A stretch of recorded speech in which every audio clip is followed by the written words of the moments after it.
27, thank you. That'll be good. You can taxi up too, but hold short of the taxiway if you would. Then I'll get your bonus as soon as I can. Okay, we'll taxi up, we'll hold short of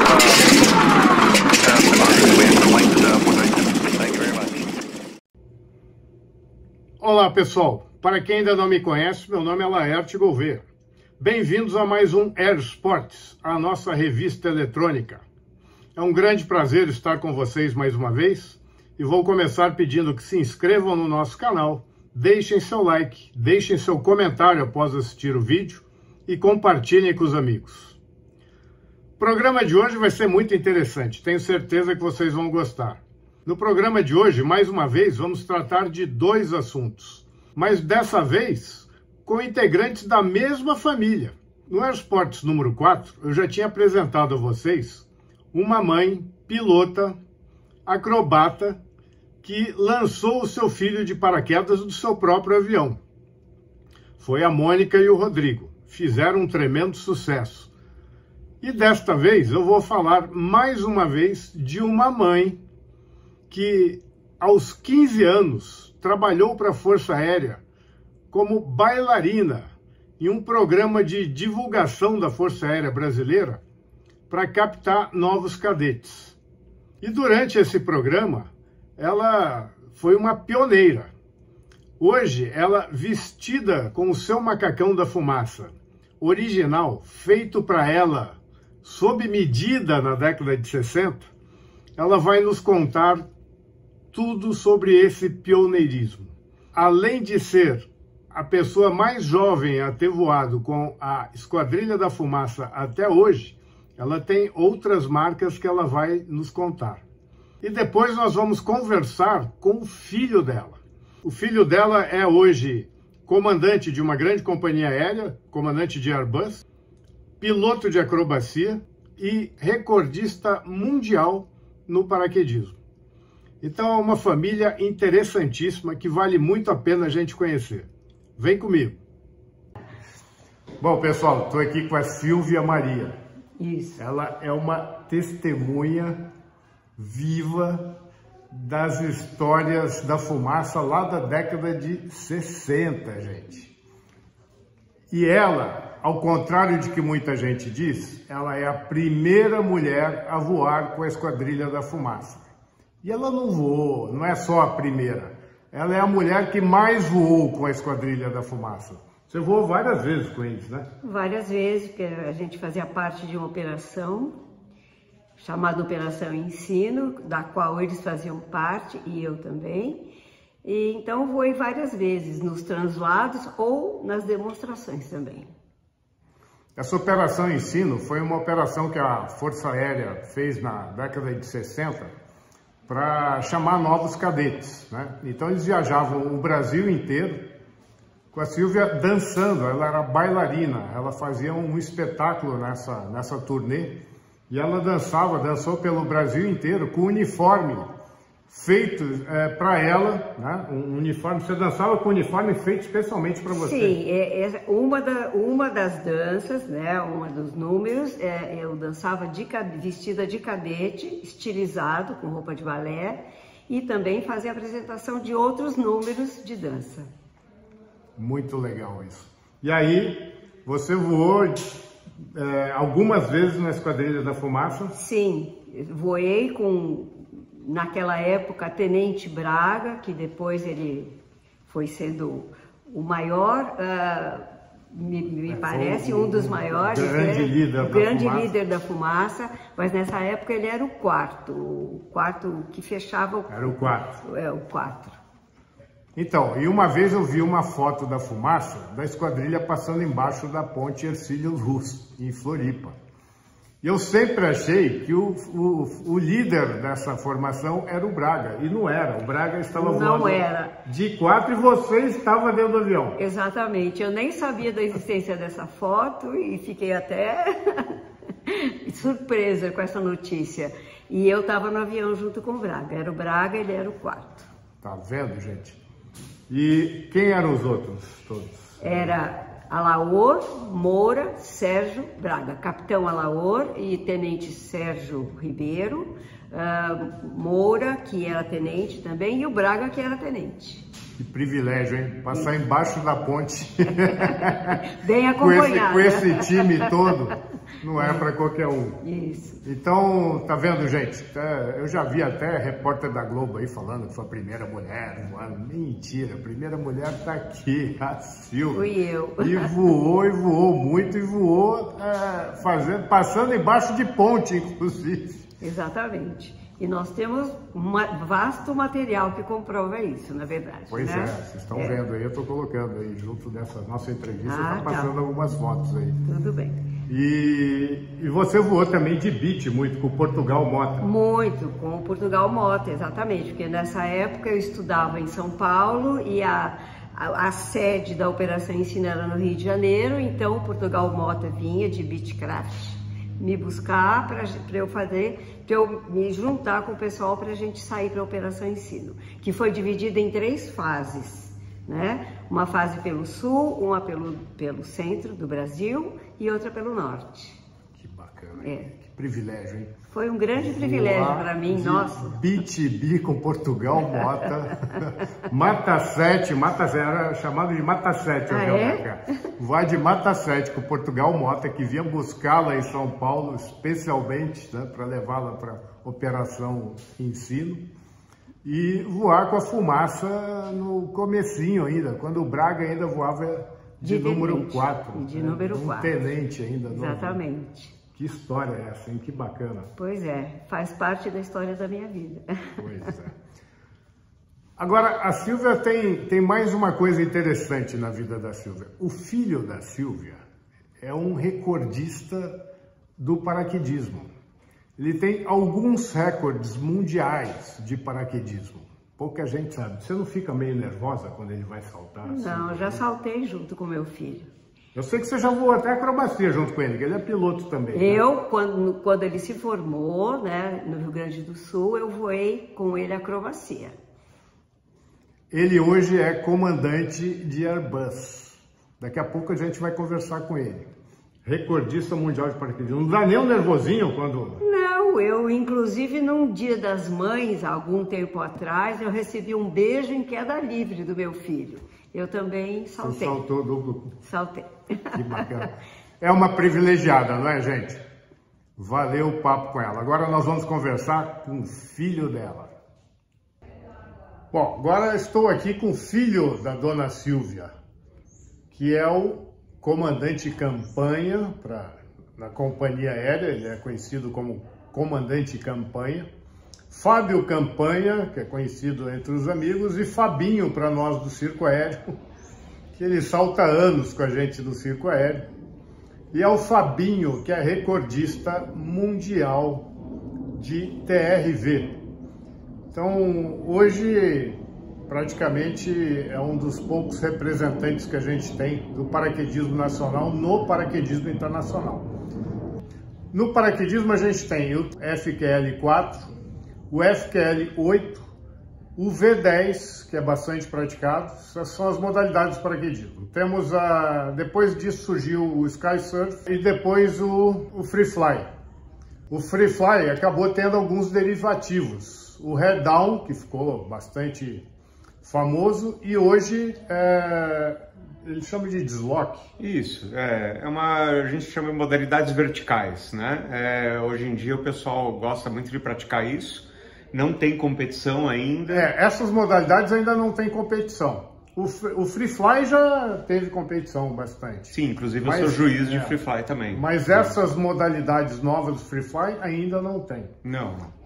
Mas e teve o TRV também, que foi tivemos algumas competições no Brasil, TRV, mas depois a gente, infelizmente, nos primeiros campeonatos, a gente acabou tendo alguns incidentes. Então o TRV aqui no Brasil, ele acabou ficando menos atrativo do que as outras modalidades. Mas lá fora o TRV ficou muito forte e o Fabinho continuou praticando lá fora. Sim. E como é que você chegou a esse nível de participar dos recordes internacionais, Fabinho? Bom, antes de qualquer coisa eu queria agradecer aqui pelo convite, é uma honra participar dessa transmissão. Eu comecei a praticar TRV em 1995, quando um grupo de paraquedistas americanos vieram para o Brasil difundir a modalidade aqui no Brasil, né? Eu cheguei até a comprar um velame, né, que é o paraquedas, né, para o leigo aí, e para começar a praticar essa modalidade no Brasil. O que acontece? Antes dessa época, o TRV ele era uma modalidade praticamente experimental aqui no Brasil. Então a gente praticava pelo que a gente via, sem muita técnica. E esse é o motivo de ter acontecido alguns acidentes, né, e incidentes também aí não muito agradáveis aí no final da década de 80 e começo da década de 90. Com o desenvolvimento da modalidade, a modalidade começou a ser uma prática mais segura e ao mesmo tempo começou a melhorar em performance. O que eu quero dizer? A gente fazer formações maiores e fazer mais formações. E surgiram equipamentos também específicos para isso, né? Naquela época a gente usava o equipamento que a gente usava para saltar normalmente, a gente usava também para fazer o TRV. Hoje não, né? Existem equipamentos específicos para isso. Exatamente. Então foram desenvolvidos vários velames na década de 90, né?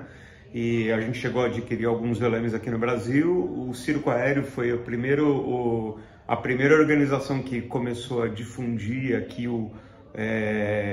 essa nova era, vamos dizer assim, do TRV, né? Que é um TRV mais técnico, né?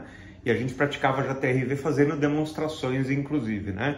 Antes disso, lá na década de 80, a gente tinha aqui um recorde brasileiro de TRV, que era um Faroe, que era o pessoal lá da Azul do Vento que fez. Então foi o Ricardo Petená com o Marcos Petená, não me lembro mais quem, mas eles tinham um Faroe e esse recorde ficou ali repousando por muito tempo. A gente conseguiu aumentar esse recorde só aí lá para 2015, 2016, não me lembro direito. O Fidelis foi um grande incentivador do TRV no Brasil também na começo da década de 80 ainda, né? Acho que sim, mas em 90 eu cheguei até a fazer, na década de 90 eu cheguei a fazer uns TRVs com o próprio Fidelis também, né? Mas aí a gente conseguiu melhorar esse recorde só lá para 2015, 2016, né? Já com os equipamentos novos e com novas técnicas, né?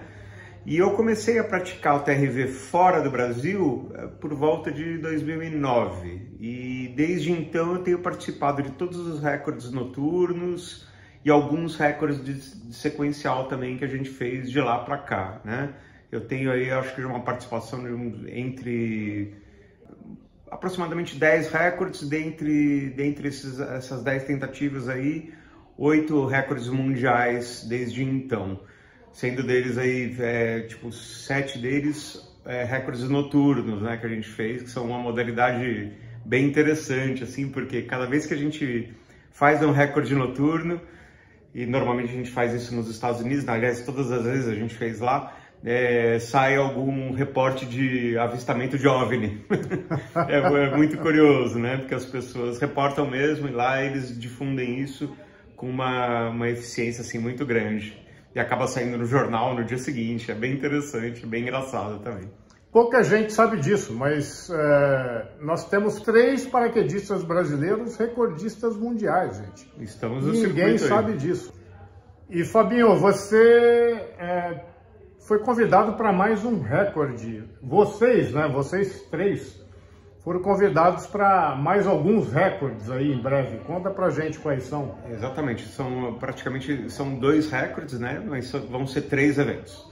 Então o primeiro recorde vai ser em novembro desse ano mesmo. A gente vai para os Estados Unidos, para a Flórida, para quebrar um recorde de sequencial entre 54 e 60 paraquedistas. Isso está para ser definido no próprio evento. E ano que vem está previsto que a gente vá para Doha, para quebrar o recorde de maior formação mundial de novo, que são 121 paraquedistas. E aí está dividido em dois eventos. Um evento nos Estados Unidos, que deve ser perto de setembro, outubro, e o que está previsto é dezembro. Para dezembro de 2023 a gente ir para Doha, pago pelo rei de Doha, para a gente fazer ali o recorde mundial com 121 paraquedistas. O recorde hoje são de quantos? São 100 paraquedistas voando numa mesma formação.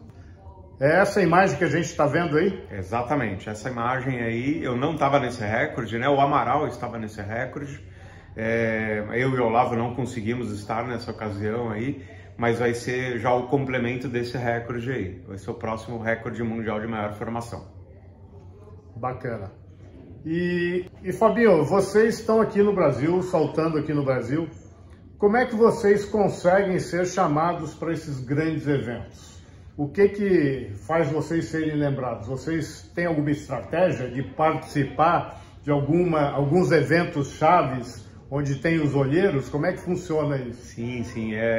Bom, antes de tudo, né, assim, o pessoal do meu trabalho me ajuda bastante aí, me liberando, né, para os eventos, e eu tenho que agradecer muito aí a minha chefia por me proporcionar essa oportunidade.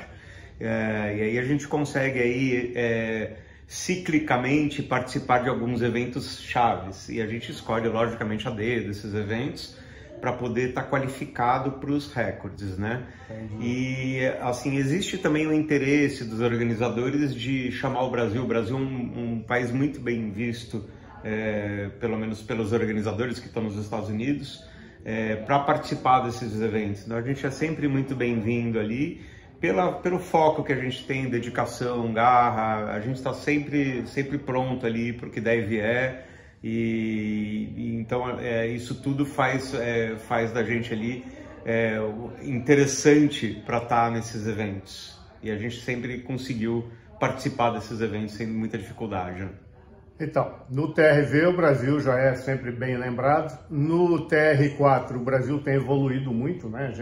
Nós estamos com uns times agora treinando aqui no Brasil que estão com marcas excelentes, né? Bastante, no 8 também, né? O FQL 8 também, assim, a gente tem um time aí que tá despontando bastante aí nos últimos mundiais. Acho que o próximo mundial vai ser na Noruega, a gente vai ter também representação do Brasil, são ótimos atletas. O Brasil está bem representado no paraquedismo hoje. Acho que a gente... O paraquedismo evoluiu muito no Brasil. Hoje é o esporte aéreo, acho que mais desenvolvido que a gente tem no Brasil é o paraquedismo. E temos atletas de altíssimo nível. E por isso que eu queria apresentar para vocês o Fabinho, porque a gente nem imagina o nível dos nossos atletas do paraquedismo aqui no Brasil. E eu queria que vocês conhecessem isso. Então, Fabinho, a gente já viu que o nível do nosso paraquedismo está lá em cima. E como eu falei agora no começo, a TRV é muito pouco conhecido. Explica para o nosso público o que é o TRV e como funcionam essas competições, como é a competição do TRV. Tá, então eu vou dividir em duas vertentes aí principais, né? O campeonato e os recordes, né? Os campeonatos, eles são campeonatos praticamente de formação de 4 e rotação, também com 4 participantes.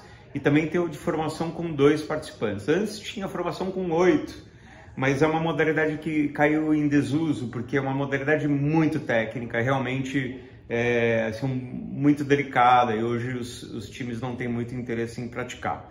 E a gente tem os recordes, que são os recordes de maior formação, e os recordes de maior formação e números de formação, que a gente chama de sequencial. E tem essa modalidade de maior recordes também, de maior formação, aliás, noturna, né? Essa é a modalidade mais excitante e que vendo do solo é a coisa mais maravilhosa que você pode imaginar. É muito legal mesmo ver isso do solo.